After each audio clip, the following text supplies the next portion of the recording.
Now we're going to take what we've learned about debit and credits and record the transactions in something called a T account, which I introduced in the last series of videos.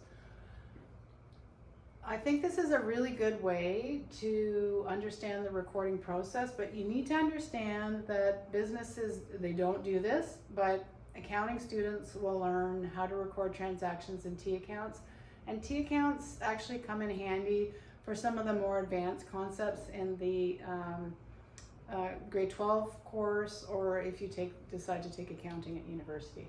So I'm going to demonstrate how to record a debit and a credit in a T account, and I'll leave you some work at the end for you to try it, just the basics. So nothing new here. We have a series of transactions. In the first transactions, the owner's investing in the business. What you need to do now is put your knowledge of debits and credits to work in the T's. So I'm just going to go through the process that we've already done and show you how to put it in the account. And keep in mind, every T has a left side and a right side. So a debit side and a credit side, a left side and a right side, a debit side and a credit side. Let's do the first one. The owner invested $10,000 in the business. Right off the bat, I know I'm dealing with cash.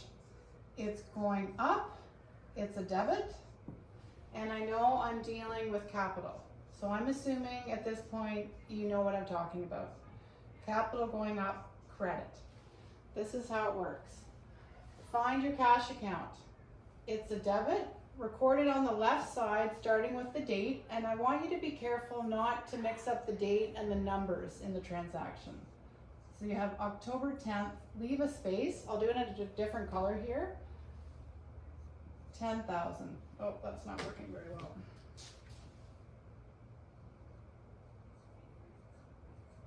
Okay, 10,000. So because the 10,000's on the left, this means debit cash. I move over to my capital account. Capital went up, put the date in,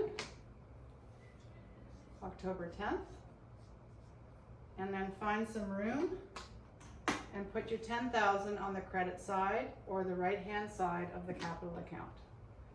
Got lots of markers going on here. 10,000. Okay, I'm done. That's it. Notice in this transaction, I have one debit entry and one credit entry, so that if I was to do my accounting equation or a balance sheet, it would balance, it would work. You can't have two debits without a corresponding credit. The second transaction I'll demonstrate too, and the reason I picked this one is that a lot of you made a mistake in the practice questions on debits and credits. Be careful that you don't classify equipment as supplies. So remember, if you're purchasing something long-lasting, that will last for many years, it is a fixed asset or a capital asset, and that has a long life. It's equipment.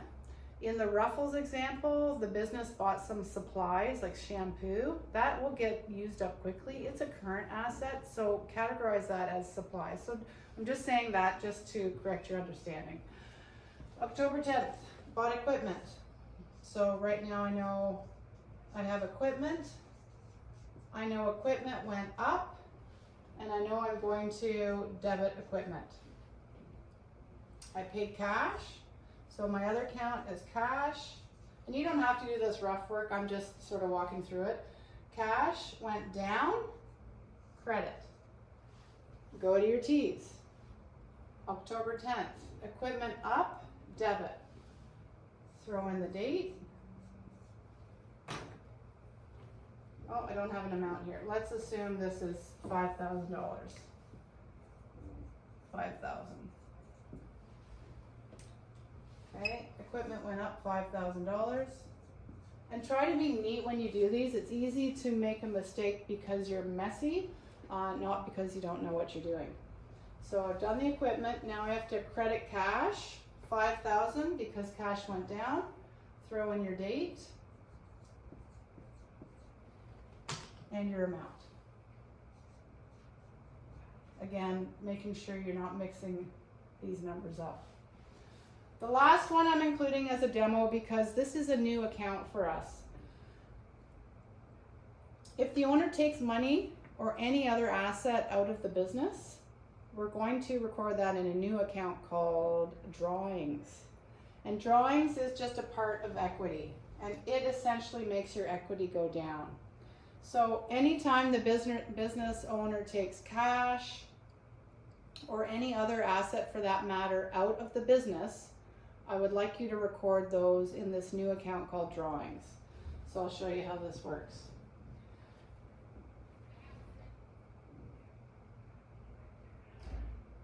This might be a little bit confusing here, but I'm going to go through it anyway. Now, you know what? I'm going to stop here. This isn't the time to do drawings. I'm going to stop. If you think you can get it, you can just send me a quick message and let me know. I think I'm going to confuse you if I do it now. You know what? I will show you. Okay, I'll show you, but I might not put any of these in your application. So the owner took out cash from the business. The easy one for me here is cash.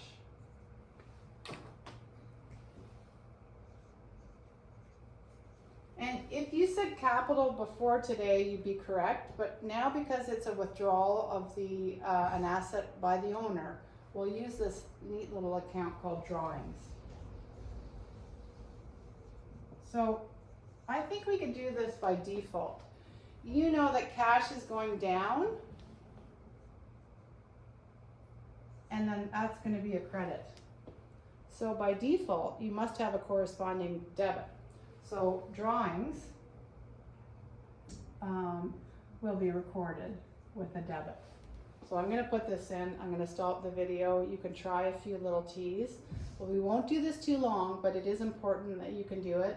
And there will be an assignment related to a bunch of transactions with the T account that will count towards your grade. So October 11th, you write it like this. Took out $1,000. And then I got to put the other part of the transaction in. And I'm going to debit drawings now. So October 11th, I'll do it this color, $1,000.